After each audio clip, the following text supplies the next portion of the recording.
जिसमें हिंदी भाषा को लेकर, भाषा कौशल को लेकर, व्यावसायिक हिंदी को लेकर या पत्र लेखन को लेकर बात हमारी हुई, उस पर विश्लेषण भी हुआ। और आशा करता हूँ ये विश्लेषण आपको ठीक से समझा होगा। उस पर प्रश्नावली में मैं दूंगा आपको, जिस पर आप जो है उसके उत्तर लिखकर आप मुझे भेज सकते हैं। या अभी वैसे भी पता है आपको कि 15 तारीख से महाविद्यालय शुरू होने वाले हैं, 15 फरवरी से।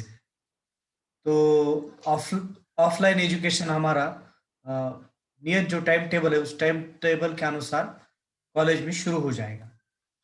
तो वहां पर भी आप मिल सकते हैं मुझे या आप व्हाट्सएप पर भी डाल सकते हैं। तो हमारा जो दूसरा अनुभाग है, उसमें एक पुस्तक है हमें, जिस पुस्तक का शीर्षक है गद्य के विविध आयाम।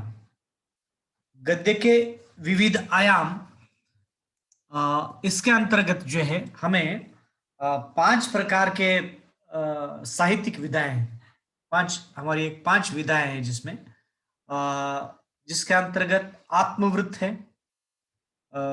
रेखा चित्र है, उसके बाद संस्मरण है, निबंध है, यात्रावृत्त है। तो ये 5 अलग अलग प्रकार की गद्य की विधाएं हैं। तो सबसे पहले एक परिचय के रूप में हम सीधा पाठ्यक्रम को शुरू करने से पहले मैं आपको एक थोड़ा सा साहित्य के बारे में और उन विधाओं के बारे में थोड़ा बहुत परिचय देता हूं। कि जैसे कि आप सभी को पता है कि कथा, कहानियां, नाटक, निबंध या जिसे कहते हैं हम संस्मरण, रेखा चित्र, ये सब साहित्य की विधा है। साहित्य से तात्पर्य क्या है, सबसे पहले हम उसको समझें, जिसको हम लिटरेचर कहते हैं या साहित्य कहते हैं। साहित्य एक समाज का चित्र होता है, समाज का आईना होता है और अनुभूतियों की अभिव्यक्ति होती है। ये विशिष्ट लोगों के द्वारा सृजित होता है, लिखा जाता है। विशिष्ट ही क्यों, सब लोग क्यों नहीं लिख सकते? क्योंकि जितनी प्रतिभा या जितनी लेखन प्रतिभा जिनमें होगी, वही सही मायने में एक अच्छे प्रकार का साहित्य सृजन करेगा। अब साहित्य सृजन करना या साहित्य लिखना, इसके लिए 2 बातें बहुत जरूरी होती है।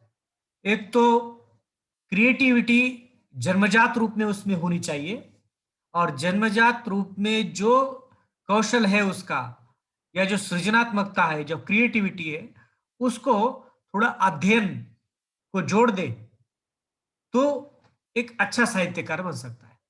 लेकिन केवल अध्ययन के आधार पर, केवल सैद्धांतिक अध्ययन हमने कर दिया और हम साहित्यिक लिखने बैठे या कविता कथा लिखने बैठे, उतने अधिक प्रभावकारी नहीं होगी।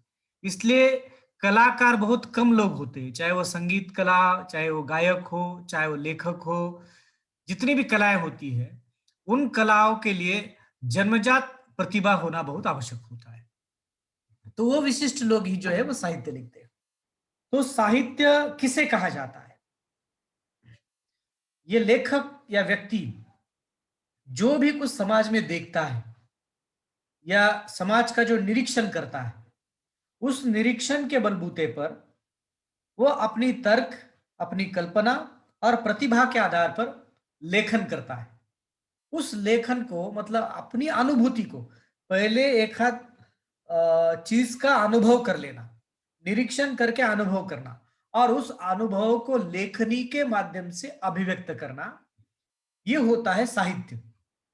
साहित्य तो साहित्य के लिए आवश्यक क्या होता है कि जन्मजात रूप में प्रतिभा होना, और प्रतिभा के साथ साथ हमारा अध्ययन होना, भावनात्मकता, संवेदनात्मकता, रस, अलंकार, ये कुछ अंग होते हैं साहित्य के।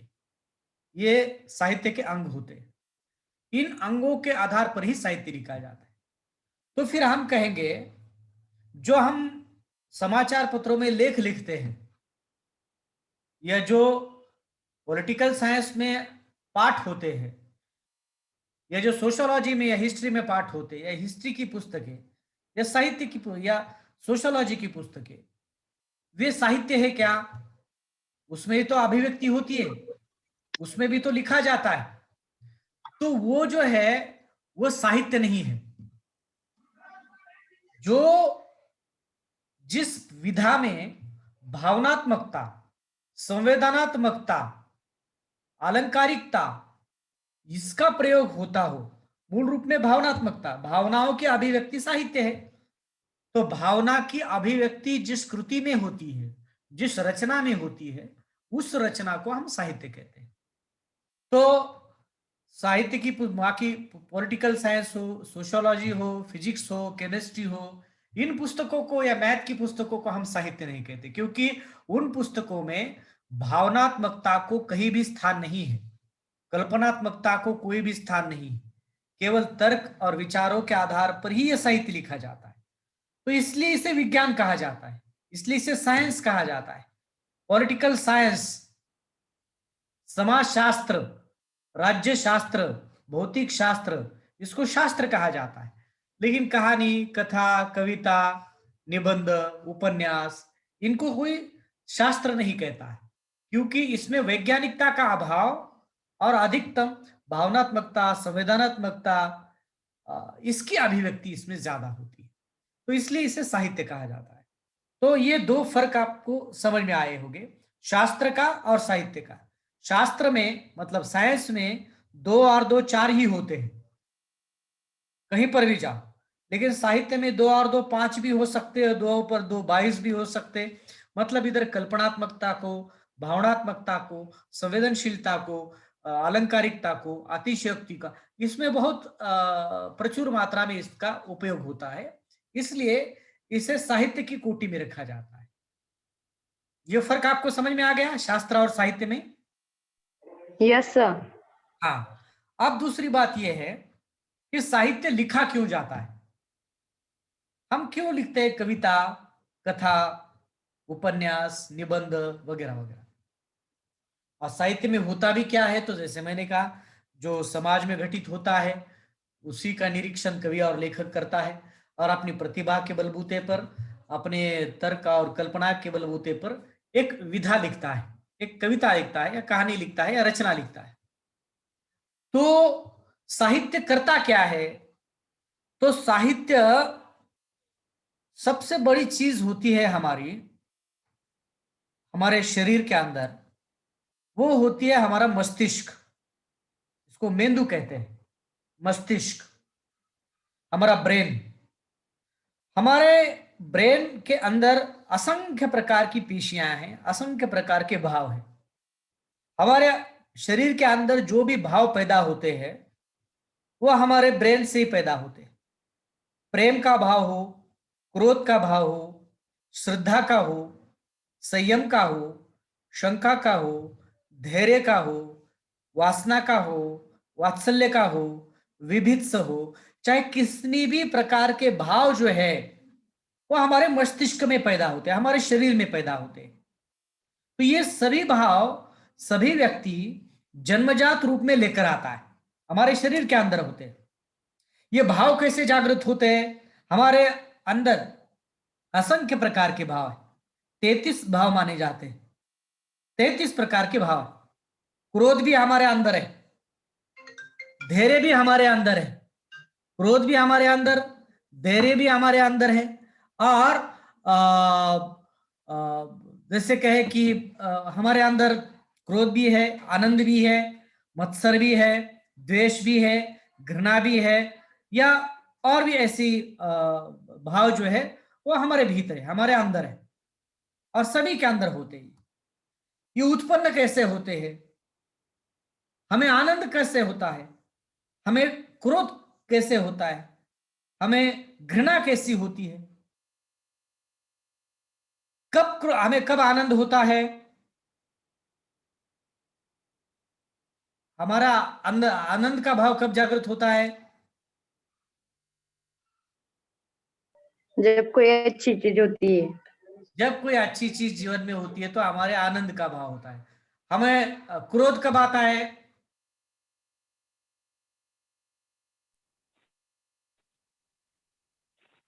बोलिए शुभांगी, बोलिए, क्रोध कब आता है?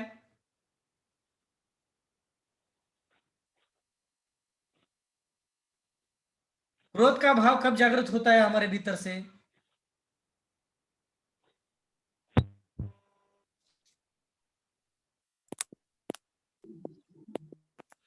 जब हमें हाँ, हमारे मन के विरुद्ध कुछ करने के लिए कहा जाता है तब।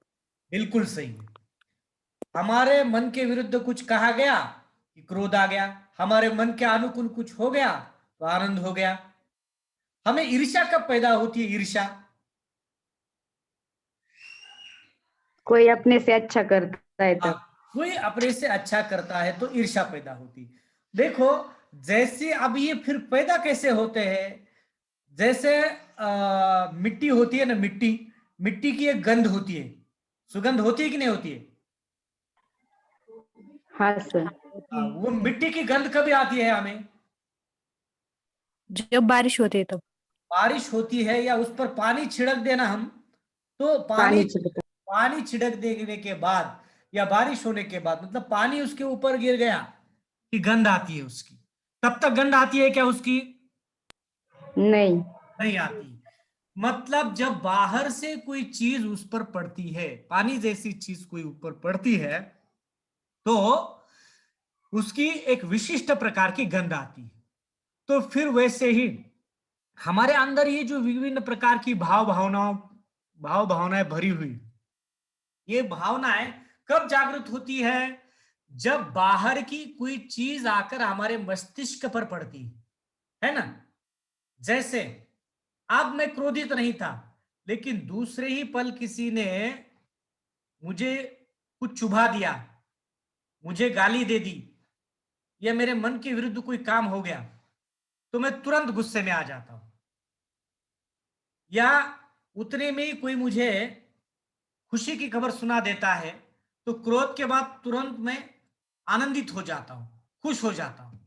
लेकिन दूसरे ही पल आपको यदि ये कहा जाए कि आपका भी जो क्लासमेट है उसको भी आपसे जरा एक 5% ज्यादा अंक है, तो आपको ईर्ष्या पैदा होती है। तात्पर्य क्या है? ये कब पैदा हुए सब भावनाएं?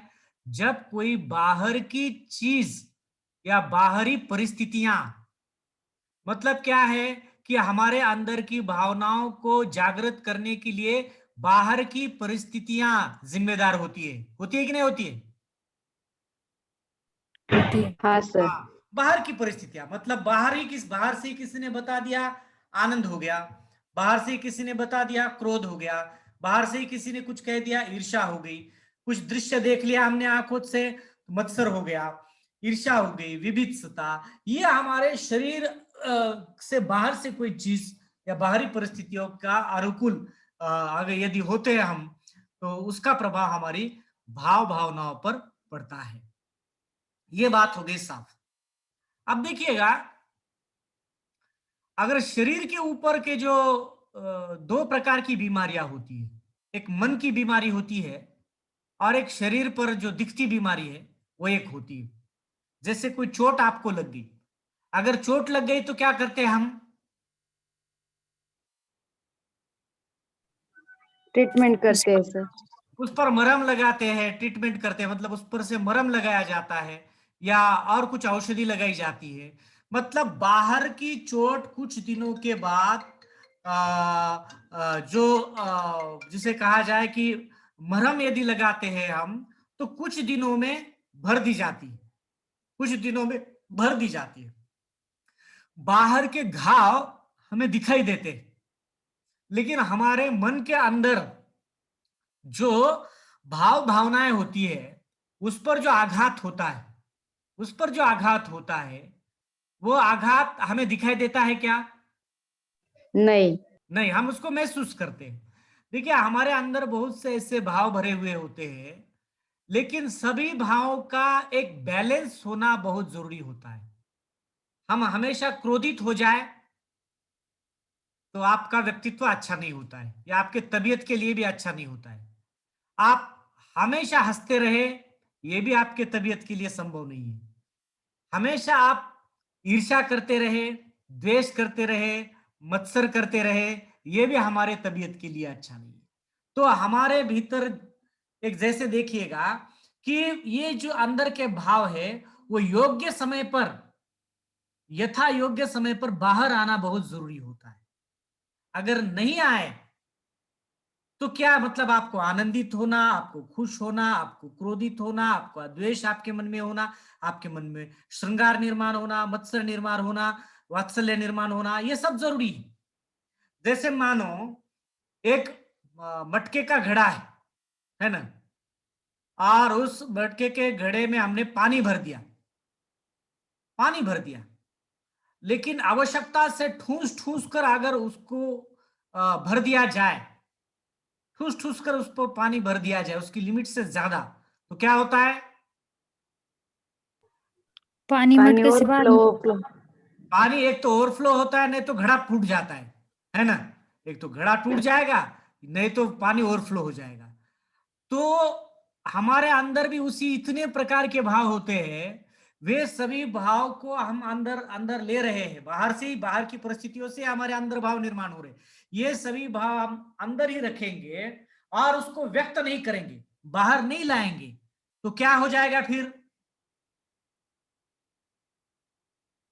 एक तो घड़ा फूट जाएगा, मतलब ब्रेन हेमरेज हो जाएगा, आपको विभिन्न प्रकार की बीमारियां हो जाएगी, या अतिरिक्त रूप में असमय आपके भाव कहीं कहीं पर भी असमय बाहर जो है वो आ जाएंगे, उसका कोई नियोजन नहीं होगा, बाहर जैसा पानी बहता चला जाता है वैसे बहते चले जाएंगे। तो ये बात अच्छी नहीं है, क्योंकि भावनाओं को दबा के रखना, हम अपने भावों को दबा के रख के हम अपने शरीर का नुकसान करते हैं। हमने विज्ञान में भी पढ़ा होगा, हम यदि अपने भावनाओं में अंदर जो है जितने अलग अलग प्रकार के भाव हैं, जैसे खुशी के भाव होते निर्माण होते, तो हमारे भीतर की पेशियों में अलग प्रकार की रासायनिक प्रक्रिया निर्माण होती है, हमारे माइंड में अलग प्रकार की रासायनिक प्रक्रिया निर्माण होती है। जब हम क्रोधित होते हैं तो हमारे अंदर तामसिक प्रवृत्ति, मतलब अलग प्रकार की, साइंस भी कहता है कि अलग प्रकार की जो है वो रासायनिक प्रक्रिया निर्माण होती है, जिससे कि आपके सेहत पर उसका बुरा असर होता है। अब मैं अपने विषय की ओर आता हूं। तो ये सभी भाव भावनाओं को बैलेंस करने का काम कौन करता है? तो बैलेंस करने का काम साहित्य करता है। साहित्य ये कैसे? अब देखो, अमिताभ बच्चन की एक बागबान नाम की फिल्म आपने देखी होगी, देखी या नहीं?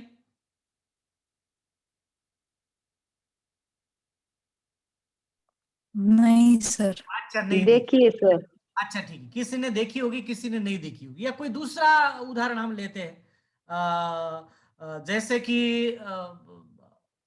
और ऐसा कोई उदाहरण लेंगे कि जैसे थ्री इडियट्स।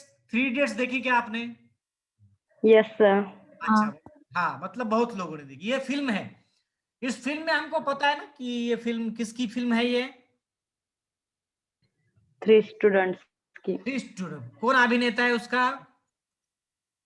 ये आमिर खान। हाँ, और वो नहीं माधवन है। याद आ रहा है सर। हाँ, माधवन हाँ है, हाँ माधवनी। माधवन है, हाँ हाँ और माधवनी। वो कोई जिमी शेरगिल वगैरह ऐसा है। तो ये तीन लोग हैं, ठीक है, हमें पता है कि ये सब जिमी कलाकार हैं। शेरगिल नहीं। हाँ, अच्छा, ये हमें पता है नहीं, ये सभी कलाकार है ना? हाँ सर। हाँ। हाँ, लेकिन जब फिल्म शुरू हो जाती है तो उसकी जो अलग अलग प्रकार की घटना, हम फिल्म थिएटर में जाकर बैठे हैं और फिल्म देख रहे हैं, तो हम आमिर खान को आमिर खान समझते हैं क्या वहां पर? नहीं, नहीं, कैरेक्टर। नहीं, कैरेक्टर है वो। मतलब हमें पता है कि आमिर खान है, लेकिन फिर भी उसको हम आमिर खान नहीं समझते। करीना कपूर को करीना कपूर नहीं समझते, हम उसकी वो एक स्टूडेंट या प्रेयसी समझते। हम उसकी वो बूढ़ा जो प्रोफेसर है उसकी बेटी ही समझते हैं। और जब हम देखते हैं कि एक ऐसा प्रसंग आ जाता है कि करीना कपूर की बहन की डिलीवरी होने वाली है और संकट में है सब, तो हमारे मन में भी एक प्रकार की उत्सुकता निर्माण होती है, क्या होगा क्या होगा, है ना? इसी प्रकार वैसे ही हम जब देखते हैं वो किसी कैरेक्टर का वो आत्मा ऊपर से गिरता है, उसके पिताजी बहुत बीमार होते हैं, घर पे नौकरी नहीं होने के कारण तब उसके घर पर जिस तरह से माँ बोलती है कि तुझे नौकरी लगना बहुत जरूरत है, हमारे मन में करुण भाव निर्माण होता है कि नहीं होता है? हाँ सर, होता है। हाँ हाँ, सर, तो रहता है। फिल्म देखते समय हमें कभी क्रोध निर्माण होगा, कभी भय निर्माण होगा, कभी आनंद निर्माण होगा, कभी डर लगेगा, तो कभी मत्सर होगा, तो कभी ईर्ष्या होगी। ये सभी भाव फिल्म देखते समय हमारे अंदर निर्माण होते हैं कि नहीं निर्माण होते हैं? होते होते हैं हैं सर। सर। हाँ, तो इसका मतलब ये होता है कि बाहर की परिस्थितियां हमारे अंदर के भावनाओं को बैलेंस करने के लिए, हमारे अंदर की भावनाओं को जागृत करने के लिए बहुत जरूरी होती है। इसीलिए हम केवल खुशी की चीजें देखते हैं। फिल्म देखकर फ्रेश लगता है हमें, या उसी प्रकार कुछ अच्छी घटनाओं को देखने के बाद हमें फ्रेश लगता है, माइंड को अच्छा लगता है। तो बाहर यदि कोई खुशी की खबर सुनाता है तो हमें बहुत अच्छा लगता है। तो ये सभी बातें हमारे भावनाओं को बैलेंस करने के लिए बहुत जरूरी होती है। हम गाने क्यों सुनते हैं? माइंड फ्रेश हो जाता है। माइंड फ्रेश करने के लिए। हम गाने सुनते हैं, एक तो माइंड फ्रेश हो जाता है, हमें अच्छा लगता है, हमें अच्छा लगता है इसलिए हम गाने सुनते हैं। हम फिल्म क्यों देखते हैं? अच्छा लगता है इसके लिए। अच्छा लगता है, मतलब फिल्म देखना अच्छा लगता है, गाना गाना अच्छा लगता है, कोई तबला बजा रहा तो उनको सुनकर भी अच्छा लगता है। हम ताजमहल के देखने क्यों जाते हैं? हम ताजमहल, लाल किला ये देखने क्यों जाते हैं? वहां क्या पैसे मिलते हैं क्या? नहीं सर, देख के अच्छा लगता है। अच्छा लगता है, मतलब वहां तो पैसे मिलते नहीं, एक तो हमें जेब में से पैसे खर्च करके वहां जाना पड़ता है। तो हम अलग अलग प्रकार के चित्र देखते हैं, अलग अलग प्रकार के शिल्प देखते हैं, अलग अलग प्रकार की वास्तुएं देखते हैं, अलग अलग प्रकार के गाने सुनते हैं, हम फिल्में देखते हैं, साहित्य पढ़ते हैं, कविता। ये सब क्या है? कला है। शिल्प कला, नृत्य कला, वास्तुकला, मतलब ये जितनी भी ललित कलाएं हैं, ये सब ललित कलाएं अच्छे लगते हैं का मतलब क्या है? हमारी मस्तिष्क को फ्रेश करते हैं, हमारे अंदर के भाव को बैलेंस करते हैं। और केवल भाव भावनाओं को बैलेंस ही नहीं करते हैं, अपितु आपको एक अच्छा जीवन जीने के लिए इंस्पायर करते हैं। यदि आपका माइंड फ्रेश हो, आप आनंदित रहे, तो आपकी आयु बढ़ेगी, आपका दृष्टिकोण बदलेगा, आप सकारात्मक रूप में किसी चीज की ओर देखेंगे। हम फिल्में देखते हैं, उसकी कथा देखते हैं, उसकी कथा के कुछ अंश होते हैं वह हमारे लिए मार्गदर्शक होते हैं। साहित्य पढ़ते हैं, कोई उपन्यास पढ़ते हैं, कोई वास्तु या शिल्प ये देखते हैं, तो ये केवल हमारा मनोरंजन नहीं करते। फिल्में केवल मनोरंजन के लिए नहीं होती है, गाना मनोरंजन के लिए नहीं सुना जाता है, या साहित्य या कला, जैसे हम कोई ताजमहल देखने मनोरंजन के लिए नहीं जाते, या चित्र कोई मनोरंजन के लिए नहीं देखते। मतलब मनोरंजन उसका एक भाग हो सकता है, लेकिन सबसे ज्यादा महत्व होता है सेटिस्फैक्शन का, समाधान जिसको कहा जाता है, आत्मसंतुष्टि। आत्मसंतुष्टि कोई गोली लेकर मिलती है क्या? नहीं। नहीं। आपको कहा जाए कि मुझे ताजमहल जाना है, लेकिन उतना पैसा नहीं है कि मैं आगरा जाकर ताजमहल देख सकूं। मेडिकल में एक गोली अगर मिलेगी कि जैसे आगरा में ताजमहल देखने के बाद संतुष्टि होती है, वैसा ही एक गोली लेने के बाद संतुष्टि मिलेगी, ऐसी कोई गोली होती है क्या? नहीं। नहीं। प्रैक्टिकली नहीं। उस चीज को हमें अनुभव करना पड़ता है। अनुभव करते हैं तब। एक बार हम अगर जीवन में ताजमहल देखने चले गए, तो हम मरते दम तक हम कहते हैं कि हमने ताजमहल देख लिया। उसके आनंद को चिरंतन रूप में हम अपने मस्तिष्क में जमा करके रखते हैं। तो कोई फिल्म हो, कोई गाना हो, ऐसे बहुत से गाने हैं, पुराने गाने हैं, कुछ नए गाने हैं जो अच्छे हैं, वो हमारे माइंड को इतना फ्रेश करते हैं कि गाने कभी कभी रुला देते, गाने कभी कभी हंसा देते, है ना? गाने रुलाना, गाने हंसाना, हंसाना रुलाना काम करते कि नहीं गाने? करते हैं सर। मतलब हमारे अंदर की भाव भावनाओं को प्रभावित करते हैं, उसको रिफ्रेश करते हैं, उसको जो है वो नई दिशा देते, एक नई दिशा देते। जैसे ए मेरे वतन के लोगों जरा याद करो कुर्बानी, जो शहीद हुए, ये जो गाना हम सुनते हैं, इस गाने को सुनने के बाद सैनिकों के प्रति आदर का भाव निर्माण होगा या नहीं होगा हमारे मन में? होता है है, सर। संदेश से आते हैं। हाँ, संदेश आते हैं। इस प्रकार का गाना सुनने के बाद हमारे भीतर सैनिकों के प्रति आदर निर्माण होगा या हमारे भीतर देश प्रेम निर्माण होगा, हमारे प्रति देश प्रेम निर्माण होगा। कोई माँ पर गाना हो तो माँ के लिए और अधिक भावना हमारी दृढ़ होकर आएगी। कोई देश पर गाना होगा तो देश की भावनाएं दृढ़। कोई ऐसे जीवन का संदेश देने वाले, मैं जिंदगी का साथ निभाता चला गया, हर फिक्र को धुएं में उड़ाता चला गया, मतलब हमारे जीवन में एक नया संदेश देता है कि भाई मैं जिंदगी जीना है तो हमें कोई भी फिक्र हो तो उसको छोड़ के जिंदगी जीनी चाहिए। ऐसे कितने असंख्य गाने होंगे जो हमें सीख देते हैं, जो हमें आनंद देते हैं, जो हमें करुणा उत्पन्न करते हैं, हमारे मन में एक प्रकार का प्रेम भाव निर्माण करते हैं। तो ये सभी गाने हैं, तो ये सभी कलाएं हैं। उसमें साहित्य भी एक ललित कला है। साहित्य भी यही इसी प्रकार का काम करती है, आपके भावनाओं का शुद्धिकरण करना, आपके भावनाओं को ये करना। इसलिए साहित्य लिखना कोई सरल काम नहीं है। साहित्य लेखन करने का श्रेय किसी विशिष्ट लोगों को ही जाता है। हम सब लेखक या कवि नहीं बन सकते। जिनमें प्रतिभा होती है और जिनका अध्ययन गहरा होता है, हर कोई कबीरदास, हर कोई प्रेमचंद, हर कोई विस खांडेकर, हर कोई फूलो देशपांडे होता है क्या? नहीं। विशिष्ट लोगों के पास इस प्रकार की क्षमता होती है। हम मात्र प्रयास करते हैं, लेकिन हमारी अनुभूति उतनी गहन नहीं होती। हम एक ही वस्तु को देखते हैं, जैसे गुलाब का फूल देखा तो आपको मैंने कहा कि आपको क्या लगा, लिख दो। आप कहेंगे गुलाब का फूल है, गुलाब का फूल लाल है, गुलाब का फूल सुंदर है, उसकी सुगंध आती है, इतना लिखेंगे। लेकिन कवि क्या लिखेगा?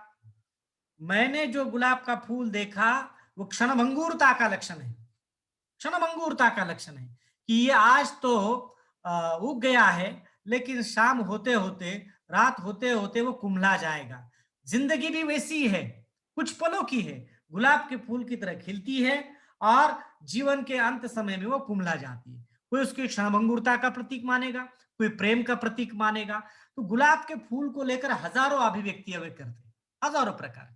तो साहित्य ये केवल मनोरंजन का काम नहीं करता है। अभी तक हमको लगता है कि कथा, कविता, उपन्यास, कहानी, निबंध ये क्या होते हैं? ये सिर्फ हमारे मनोरंजन के लिए होते हैं।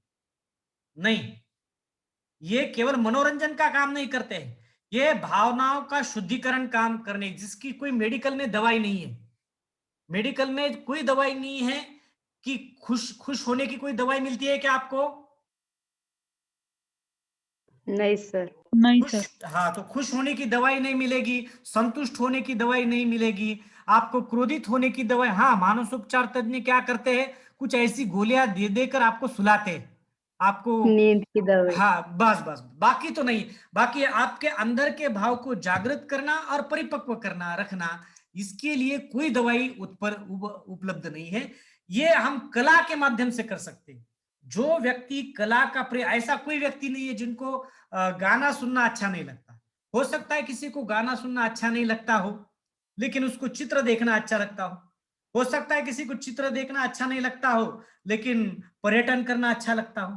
किसी को पर्यटन करना अच्छा नहीं लगता, उसको कविता सुनना या किसी न किसी प्रकार के कला के प्रति व्यक्ति का लगाव होता है। अगर नहीं होगा तो वो गहन और कट्टर, जिसको कहा जाता है अपराधी बनेगा, गुनहगार बनेगा।